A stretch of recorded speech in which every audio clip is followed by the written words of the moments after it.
मैं निखिल केवट Navodaya English high school और junior college का एक विद्यार्थी हूँ। आज मैं आप सभी लोगों के सामने एक कहानी प्रस्तुत करने जा रहा हूँ। यह कहानी है एक छोटी सी बच्ची की, जिसे बात बात पर गुस्सा आता था। जब जब उसे गुस्सा आता था तो वो यह तक भूल जाती थी कि वो जो व्यक्ति सामने खड़ा है वो कौन है, और वो उसे अनाप शनाप बक देती थी, छोटे बड़ों, और वो किसी का भी लिहाज नहीं करती थी। जब कभी कभी तो यह भी होता था कि जब जब उसे गुस्सा आए तो वह अपने घर की चीज़ें इधर उधर उठाकर फेंकने लगती थी। उसके माता पिता उससे बहुत परेशान हो चुके थे और उन्हें उसके व्यक्तित्व की बहुत ही चिंता हो रही थी। और फिर एक दिन उसकी माँ ने अब उसके टीचर से बात की और उन्हें सारी बातें बताई। फिर बाद में उसके टीचर ने उन्हें उसकी माँ से कहा कि आप चिंता मत करिए, आने वाले अगले कई दिनों में मैं उस बच्ची को बहुत अच्छी तरह से उसकी गलती याद दिला दूँगी। फिर अगले दिन जब वो बच्ची क्लास के लिए आई और क्लास शुरू ही होने वाली थी, तभी उसकी टीचर ने कहा कि आज हम पढ़ाई नहीं करेंगे और हम आज एक खेल खेलने वाले हैं।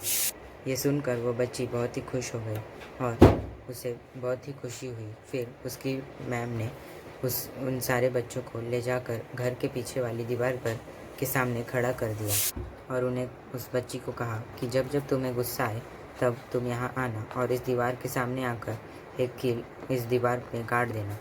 और जैसे कि उस बच्ची ने एक सवाल पूछा कि उससे क्या होगा, तो उसकी टीचर ने कहा कि खेल के आखिर में जो कोई जीतेगा उसे एक इनाम मिलेगा।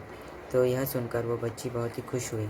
फिर बाद में जैसे उसे बच्ची को बहुत ज़्यादा ही गुस्सा आता था, तो पहले ही दिन उस दीवार पर 10 से भी ज़्यादा कीलें गड़ गईं।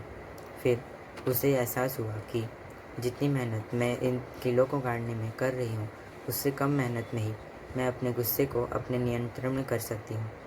फिर अगले दिन 10 कीलें गड़ी, फिर उसके अगले दिन 8 कीलें गड़ी, फिर उसके अगले दिन 6, फिर 3, फिर आखिरी दिन 1 कील गड़ी। फिर एक दिन ऐसा भी आया उस दीवार पर उसने एक भी कील नहीं गाड़ी और उसे उस दिन गुस्सा आया ही नहीं था। फिर उसने बहुत खुश होकर अपने टीचर के पास जाकर उन्हें यह बताया कि आज मैंने दीवार में एक भी कील नहीं गाड़ी है और मुझे आज गुस्सा ही नहीं आया है। उसकी मैम ने उसे थोड़ी सी शाबाशी दी और उसे ले जाकर उस दीवार के सामने खड़ा कर दिया और उन्हें कहा कि तुमने सारी कीलें तो निकाल दी और आज तुमने एक भी कील नहीं गाड़ी है, पर खेल अभी ख़त्म नहीं हुआ है। अभी तुम्हें जिस भी दिन गुस्सा नहीं आएगा तब तुम दिन के आखिर में आकर यहाँ पर एक कील उस दीवार से निकाल दोगी। तो जैसे कि कीलें बहुत ही ज़्यादा थी और तो 1 से भी ज़्यादा महीना का वक्त लग गया उन कीलों को सारी दीवारों से निकलते में। पर एक दिन ऐसा भी आया जब उस दीवार पर एक भी कील नहीं थी। सारी कीलें उस बच्ची ने निकाल दी थी और फिर खुश होकर उस बच्ची ने टीचर से कहा कि देखिए, आज मैंने सारी कीलें निकाल दी हैं। फिर उसकी टीचर ने उस दीवार पर ध्यान दिया और उसे कहा कि अपनी एक अच्छी वाली चॉकलेट गिफ्ट की। फिर बाद में उसने एक प्रश्न पूछा उस बच्ची से कि क्या तुम्हें इस दीवार पर कुछ नज़र आ रहा है? तो उस बच्ची ने कहा कि नहीं, यहाँ पर तो कुछ भी नहीं है। पर उसकी टीचर ने फिर से उसे प्रश्न किया कि अच्छे से देखो, शायद तुम्हें कुछ नज़र आ जाए। तो उस बच्ची ने ध्यान से देखा और कहा कि जो कीलें मैंने गाड़ी थी उसके कुछ निशान दीवार पर मुझे नज़र आ रहे हैं।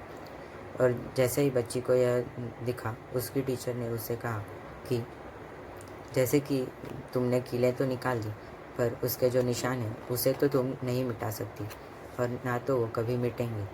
उसी तरह जब तुम किसी व्यक्ति को कुछ कहती हो और उस पर गुस्सा करती हो, उसके दिल पर एक चोट लगती है और उसे दर्द होता है और उसका जो निशान रह जाते हैं दिल पर, वह कभी भी नहीं मिट सकते। और चाहे तुम जितनी भी माफ़ी मांग लो, वह कभी भी नहीं भूल सकता कि तुमने उस पर कभी गुस्सा किया था। और यह सुनकर ही बच्ची को रोना आ गया और उसे अपनी गलती का एहसास हुआ। फिर उसने अपनी माँ से जाकर कहा कि माँ, आज से मैं कभी भी गुस्सा नहीं करूँगी। और उस दिन के बाद से उस बच्ची ने कभी भी अपने जीवन में गुस्सा नहीं किया। कहानी का सार यह है कि हमें हमेशा सोच समझकर बोलना चाहिए और हमें हमेशा किसी भी काम को करने से पहले बहुत बार सोचना चाहिए और हमें हमेशा बड़ों से आदरपूर्वक और अनुशासन से बात करना चाहिए तथा हमें उन छोटों से प्यार से और कोमल मन से उनसे व्यवहार करना चाहिए और हमें खुद पर नियंत्रण रखना चाहिए और हमारी भावनाओं पर खुशी या दुख हो या गुस्सा आए, हमें उन पर नियंत्रण रखना चाहिए।